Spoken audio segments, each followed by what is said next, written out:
All right, Brianna. Well, obviously the last game was called off, which meant that you didn't have to travel over Christmas. Was that a help, a hindrance, or was it neither of those things? I think it just was what it was. It gave us a good break over Christmas, which was lovely. Like nice to refresh, and lots of girls got to be around their family, which was lovely. I think we just take it as it comes. Western Sydney on Monday.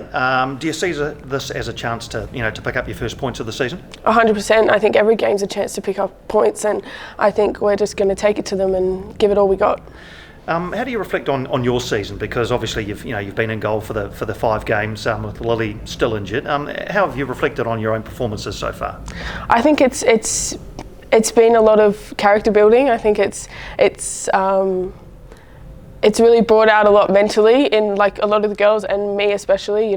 Copping goals in the first couple of rounds was hard, but I think it allowed us to steer the team in the right direction, and we're getting closer and closer, and the win's coming, and conceding less goals, and it's hard, but we're getting there. Yeah, but I mean, in amongst all of that, you've put in some performances where you've made a lot of saves and kept opposition attacks out. So personally, are you happy with the way it's been going? As an athlete, I think it's hard to be happy with your performance all the time, but I think there's definitely been moments where I'm like, this is how I want to perform. It's just about being more consistent. I think that'll come with more experience. I've only played 6 games in the A-League, and more experience and more games is gonna give that consistency. So. How much have you had a relationship with Lily this year? Well, she's been injured, but has she been in and around and helping out with whatever she can? Yeah, 100%. Lily's been great. She's always there to support me on the sideline in training. She'll come in, hang around the goal and chat to me and give me tips. And if I have something that I feel like I've seen and I want to know her opinion, I'll go and ask her, and we'll have chats about it. And we're such great friends, It's definitely been great to have her there through all of this. Yeah.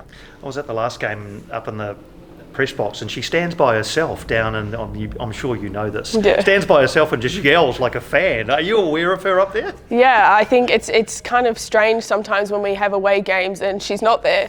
I think I say to her, I missed you in the stands. Like when we concede a goal, sometimes, my family's not there. So I look in the stands and there she is, like going, come on, switch on, next one. And, that's really helpful, and it's really great to have that relationship. Obviously based in Wellington now, yourself, Sydney girl. How's it been based on the side of the Tasman for you? Different. It's different weather, which is different. But it's been good. I love Wellington. I've grown to love it, and so much great food. So I'm happy. Yeah, that's important. And as far as the team's concerned, obviously the results haven't been there for you so far. But do you feel that there is a culture building or already built in this team? Yeah. The culture at the Phoenix as a club is great. I think we've grown to become a family over last year and this season. It's definitely what keeps our team together, in the hard times. So.